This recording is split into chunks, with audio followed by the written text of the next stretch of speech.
น้องอมพรหักบ่โกบ่ หักบ่ หักบ่ หักบ่ หักบ่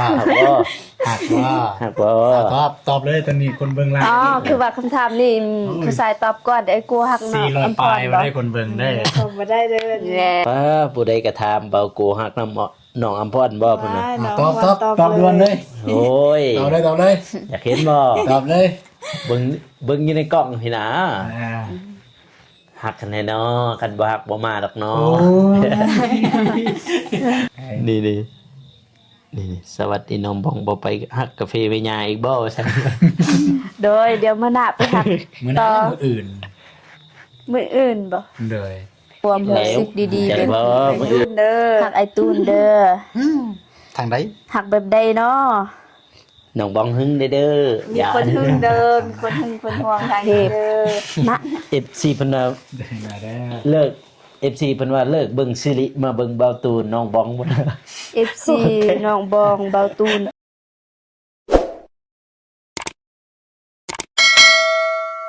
ของคุณจงสมหวังในความรักตลอดไปเด้อโดย ไลฟ์สด เด้อ ไลฟ์สดครั้งแร น้ ก องอำพรน่ะ เบาตูนไลฟ์สด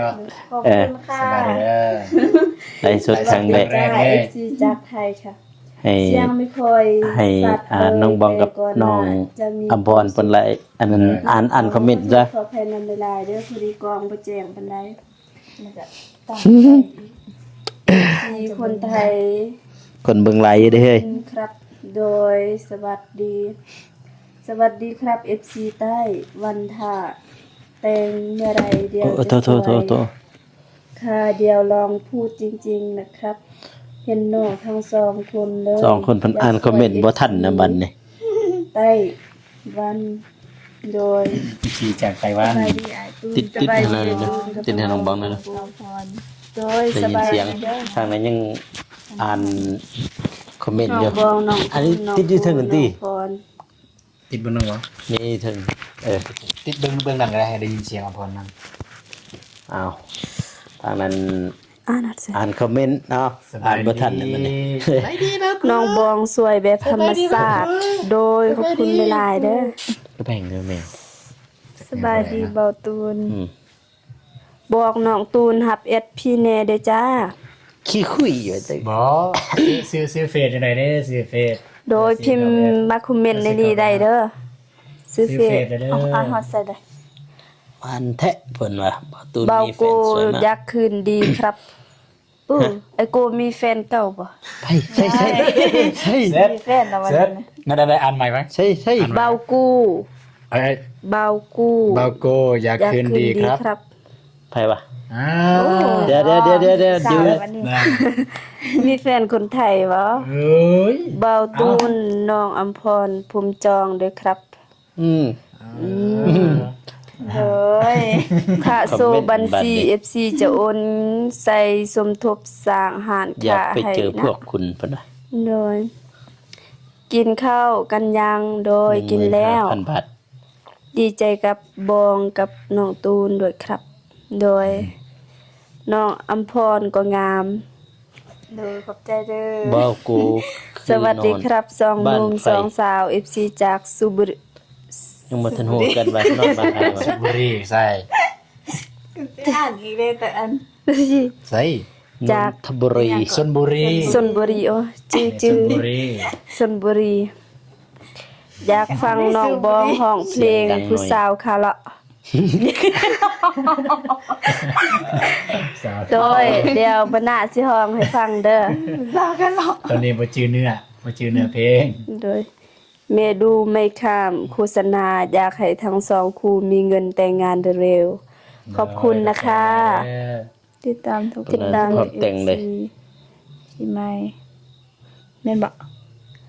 ติดตามทุกคนเด้อ FC พี่ไมายโคราช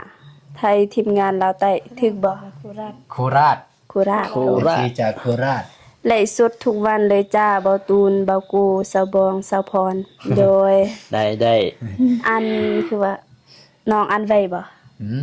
ใส่ น้องบอกอ่านภาษาไทยเก่งมากเลย น้องได้อ่านไว้บ่คือแบบเว้านะ อ่านมาได้ ก็บ่ไว้ น้องบองอ่านภาษาไทยเก่งมากเลย แต่ ขอบ ว่า คุณนะคะ อ่านจบบ่ทัน น้องบอง อ่านบ่ทันแต่บัดนี่ ถ้าน้องโบกับน้องบ่แม่นน้องบองน้องโบถ้าน้องโบกับน้อง เขา ตู พิม น พ์บ่ถูกติ จะสร้างบ้านหรือหารค่าขอเลขบัญชีด้วยนะคะ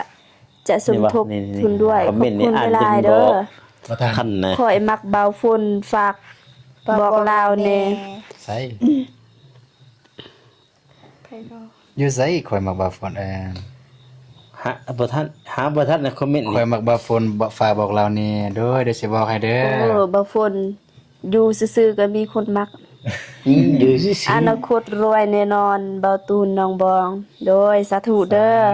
ๆน้องบอกอ่านภาษาไทยเพราะมาก อ่านภาษาไทยออกบ่โดยก็บ่ออกปานใดสบายดี น้อง เบา อัมพ กู ร คุณรอ สวัสดีเด้อ น้องบองเก่งมากอ่านภาษาไทยได้ โดยขอบคุณหลายๆเด้อถ้าเบิ่งคลิปทุกมื้อเด้อน่ารักดี โดยแต่งพร้อมกันทั้งสองคู่เลยครับ นี่บ่มีเงิน น้อง เด้อบ องไม่ต้องห่วงเบาตูนหรอกผู้ชายถ้ารักแล้วรักเลย แม่น แม่นขอบใจหลายๆเด้อที่ภูมิใจเบาตูน เบา เด้อ กูจีบติด น้อง หรือยัง อัมพร ยัง น่ารั บ่ ก ทันได้ติดได้อพี่น้องเด้อจีบบ่ทันได้ติดนี่ มากค่ะ หักกันตลอดไปนะทั้ง4คนโดยขอบคุณหลายๆดูแลสุขภาพด้วยนะน้องๆทุกคนจากไทยกรุงเทพจ้า สวัสดีน้อง โดยทางนั้นก็เหมือนกันเด้อน้องบองอ่านภาษาไทยเก่งมากครับ เลย ด้วย อังกฤษเองมันได้ น้องอัมพรก็สวยเช่นกันเบากูก็ร FC อ จากสวรรณเขต ขอบใจ อย่าลืมชวนน้องบองไป อย่าลืมส่วนกันเด้อมื้ออื่น กินข้าวปุ้นอยู่เฮือนเด้อทางจังหวาย สู้ สู้ๆ เบาโก ๆตอนนี้มีคนดูอยู่ อัน 400 กว่าเก็บเกือบ บ่ 500 ทันเลยคอมเมนต์เป็น คอมเมนต์นำไปเลยนะ ไปเลย คอมเมนต์นำไปเลย ลูก ตัว บอง นี้ คนเก่งสวยด้วย โดยขอบคุณหลายๆน้องบองอ่านภาษาไทยและภาษาไทยเลยจะได้สินค้าแม่นแบบนั้นอี โดย สบายดีน้อง สบายดีน้องบองน้องพรเบาตูนเบาโกขอให้สมหวังทั้งสองคู่เด้อครับ จากฝั่งไทย บางแคบาง บางแคกรุง บาง เท แค พ กรุงเทพโดยกินข้าว คอมเมนต์นี่ แรงยังเอ่ย ไก่แห้ง โดยกินแล้วเด้อ เอาใจสวยอยู่นะบาโก น้องอำพรเหมือนสาวเกาหลี จาก มีมัน จาก สี อุ ไหม ดรเด้อ จากอุดร โดย อ่าน เคินนำเด อ่านนั่นน่ะก็ได้น้องมาอ่าน หึ ให้มันทันตัวรุ่มก็ได้ นี่ อ่านไปเลยมัน พูดหลาย จะคันจะอ่านเบิดมือมันบ่ทันเนาะพวกนั้น ลาย มีแต่อ่านตัวนี่อ่านสนๆไปเลยนี่ขับพิมพ์ปุ๊บอ่านปั๊บเลยนี่ แม่นครับพิมพ์มาปุ๊บอ่านเลยปั๊บปั๊บปั๊บปั๊บ น้องอมพรเหมือนสาวเกาหลี สาวกะลี ขอบคุณค่ะ เกาหลี เป็นภาษาวกะลีตกใจ อยากให้พวกคุณมาเที่ยวเมืองไทยพุ่นน่ะ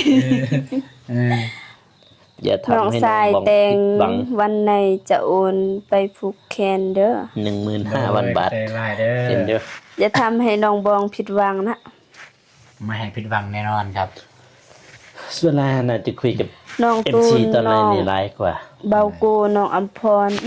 สวัสดีจ้าน้องบองน้องตูนน้องเบาโกน้องอัมพรก็น่ารักทั้ง4คนเลยจ้า อืม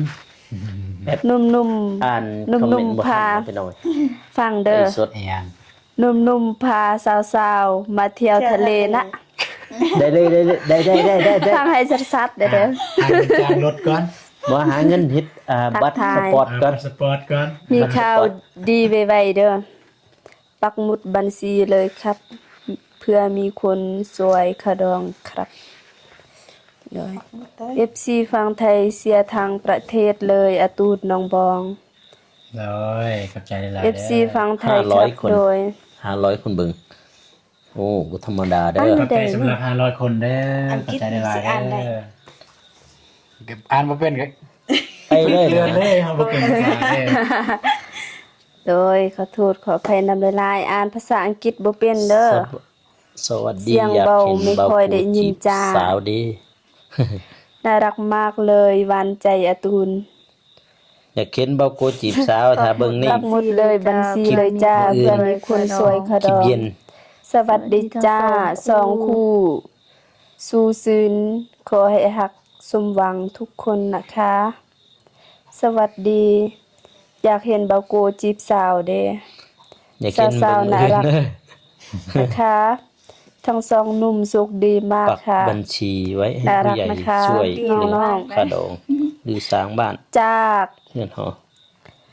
จากหยังเนาะลืมนะจากไส ขอโทษขออภัยเด้อพี่น้องเด้อสอง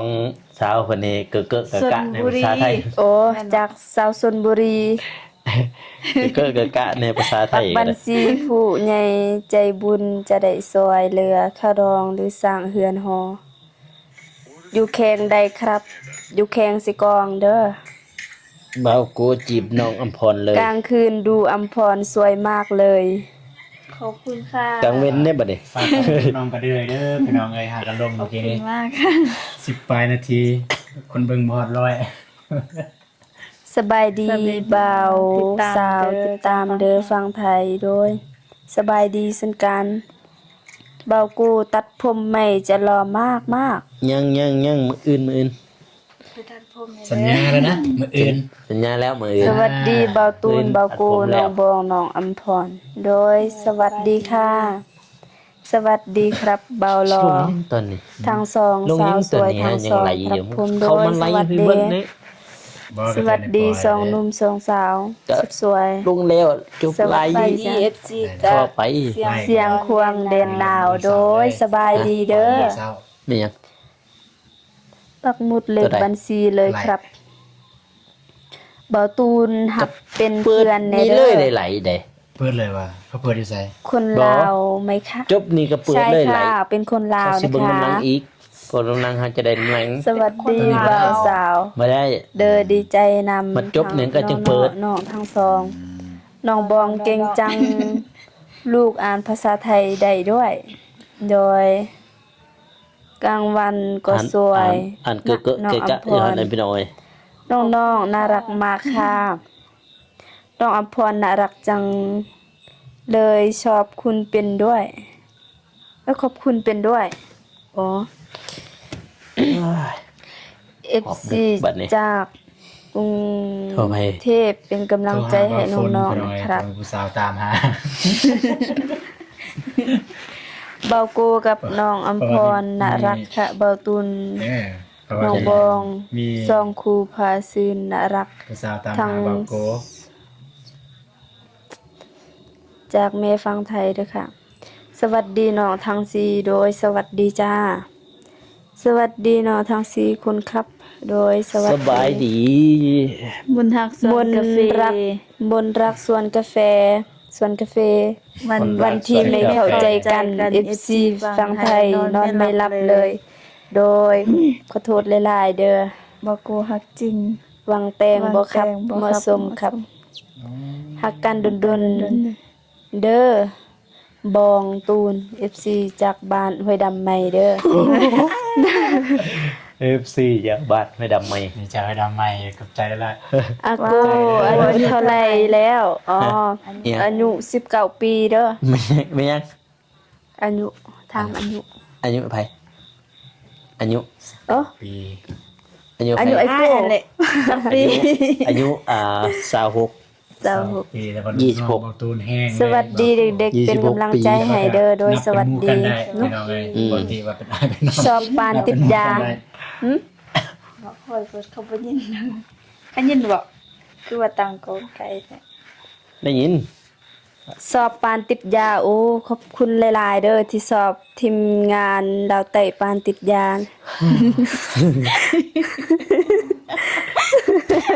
ให้เพิ่นอ่านคอมเมนต์ซะ สวัสดีเบิ่งคลิปน้องบองบางเงาะบ่ตูนมีความสุขมากอ๋อ ได้ยินเสียงอยู่ เคินเห็นเขามีแฟนเป็นของตัวเอง อ๋อขอบคุณหลายๆเด้อที่เคิน บ้านเจ้าหนาวตีห ส นาว วัส หนาว ดี หนาว เบาและน้องบองโดยสวัสดีจ้าเบาโกต้องจีบน้องอัมพรให้ติดนะคะ เสียอยู่จ้า เลือกไม่ผิด เพราะ สวัสดี าใส่ น้องบอง ปลา พี่พลอยเด้อโอ้ขอบคุณหลายๆเด้อพี่พลอยที่เขามา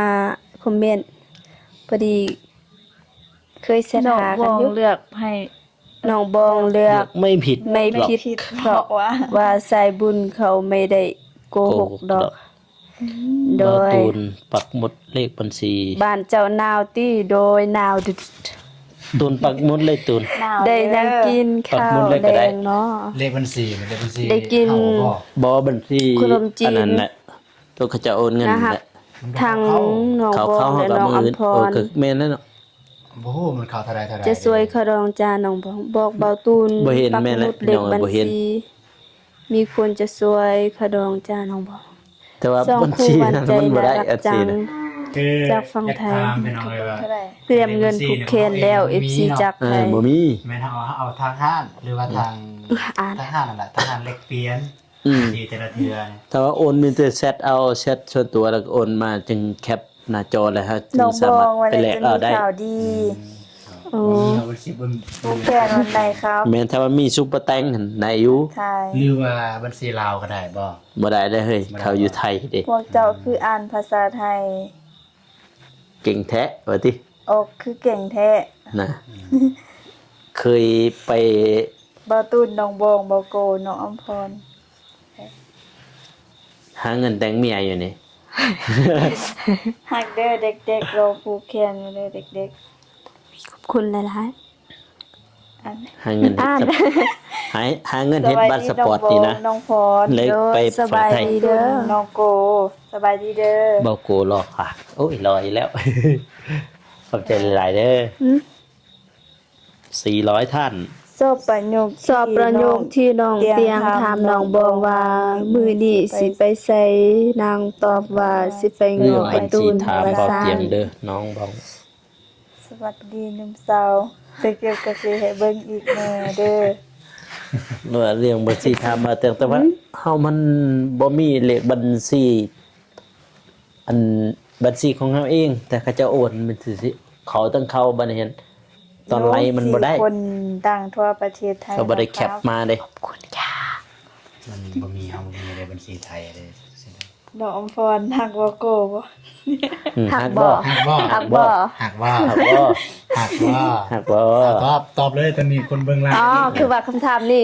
ผู้ชายตอบก่อนเดี๋ยวไอ้กูหักน้อง 400 อัมพ ปลาร ย บ่ บ่ได้คนเบิ่งได้ ผมบ่ได้เด้อ แหน่ เขาทำผู้หญิงได้ เอาโก ปรึกษาเบาเตียงเรื่อง ฝากเด้อฝากถามเบาโกเด้อ ฝากถามเบาโกเด้อ FC อันนี้ต้องทำบ่โกเลยเนาะ สุขดิดน้องบองบ่ไปหักกาแฟเป็นยาอีกบ่ อย่าแต่ง นี่ดินี่ดินี่สวัสดีน้องบองบ่ไปหักกาแฟเป็นยาอีกบ่ซั่น โดยเดี๋ยวมื้อหน้าไปหัก มื้อหน้ามื้ออื่น มื้ออื่นบ่ เลย โดย มันใจบ่มื้ออื่นนั่นน่ะมันใจบ่มื้อ สิ อื่น อ่าน เด้สวัส อู้ ดี ดึก น้อง เล โบ ย บ่ไปหากาแฟเป็นไง โดยเดี๋ยวมื้ออื่นบางทีมื้ออื่นไปหักต่อกาแฟมีหยา มื้ออื่นไปหักต่อ ยังลายกกอยู่ เบาโกครับ รอคำตอบ เบากูตอบ ค เบา รับ โก รอ รัก คำตอบ น้องอภรไหมเพิ่นน่ะ แน่ เอ้ย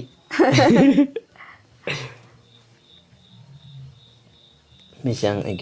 เรื่องบัญชีปรึกษาเบาเตียงก่อนเด้อป้าผู้ใดกระทำเบาโกหักน้ำน้องอำพรบ่พุ่นน่ะ ตอบด่วนเลย โอ้ย ตอบเลย อยากเห็นบ่ ตอบเลย เบิ่งอยู่ในกล้องพี่นะ อ่า หักกันแน่เนาะกันบ่หักบ่มาดอกเนาะ โอ้ยนี่นี่ ถ้าถามน้องอำพรอีกหักเบาโกบ่นี่ อ่า ดีตอบได้ตอบในอุ้ยตอบได้เด้อ ตอบ ตอบ เลย บ่ หักว่าอ่า หัก หัก บ่ ว่ากูว่า ว่า เฮ้ยเติมเลยเขินเลยว่าให้เขินเลยพี่น้องไล่สดอยู่ดินี่ไล่สดอยู่นี่พี่น้องเอ้ยนี่เขินเป็นแถวๆเลย ตอนนี้ที่ลาว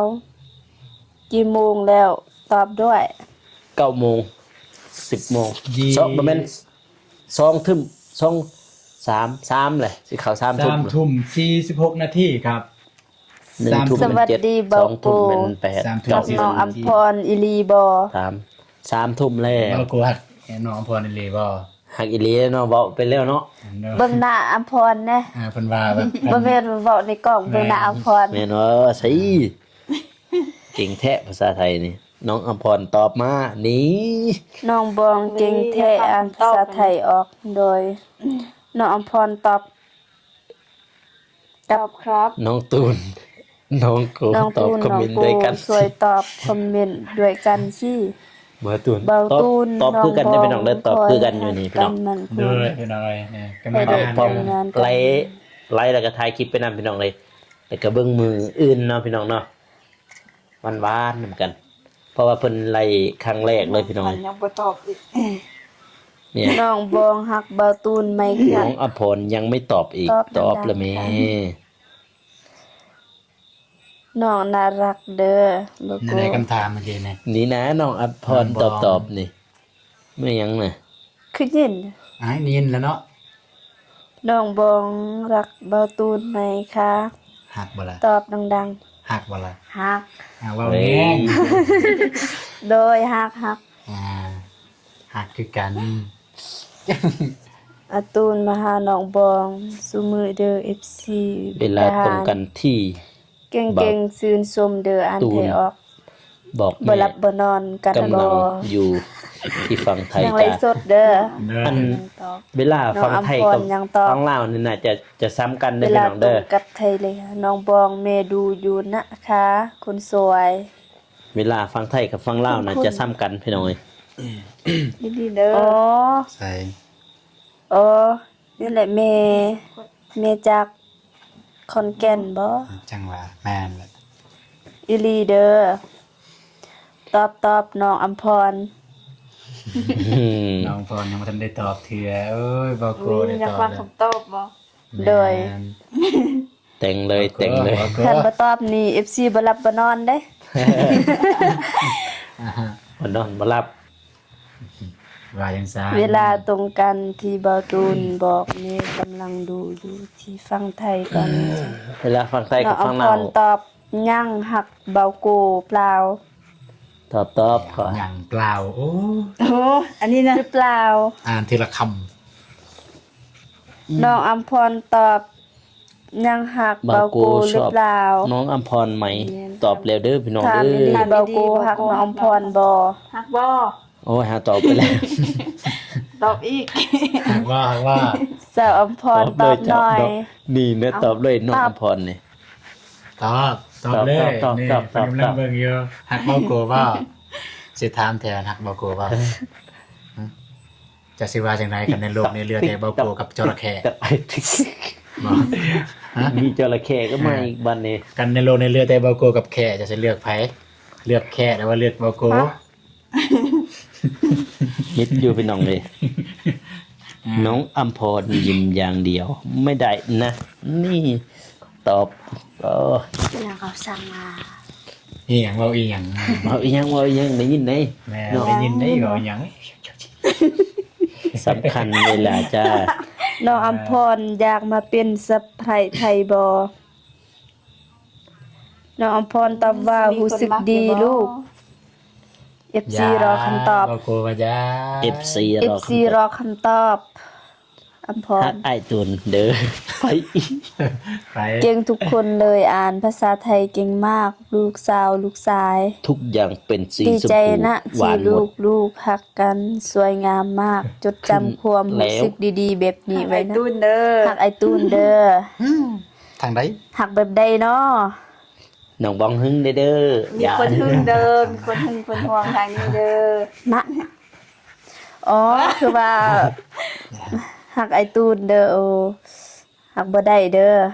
โอ้ เอ้ย เป็นหยังบ่ได้ วัดเด้อ ทุกอย่างเป็นสีชมพูหวานหมด หัก ขึ้ น้อน ง เล บอง ยครับ รอฟัง อ่านหัก คำตอบ ไอ้ตูนเด้อ เร็ว น้อง สอง อำ คู่ พร นี้ ต น่า อบ รัก ต ต อบ ลอด เพิ่นว่า ๆเบาตูนต้องหักน้องบองให้มากๆนะ ถ้า คะ ถ้าได้ยิ่ง อัมพรตอบ ถ้าเบิ่งอยู่ในคลิปพี่ถ้าว่าอยากถ้าได้อยากยินคำตอบพันทีถ้าเบิ่งอยู่ในคลิปพี่ อยู่ในไลฟ์สดบ่คือดอกเขาไปบอก เ สียรออ อิ ยู่นะ สา เบา เด กู มีความ น้อง สุข พร ที่เห็นลูกทั้ง สิตอบให้ไว้ๆนี่เด้อ อัมพรไม่กละตอบหักเบากู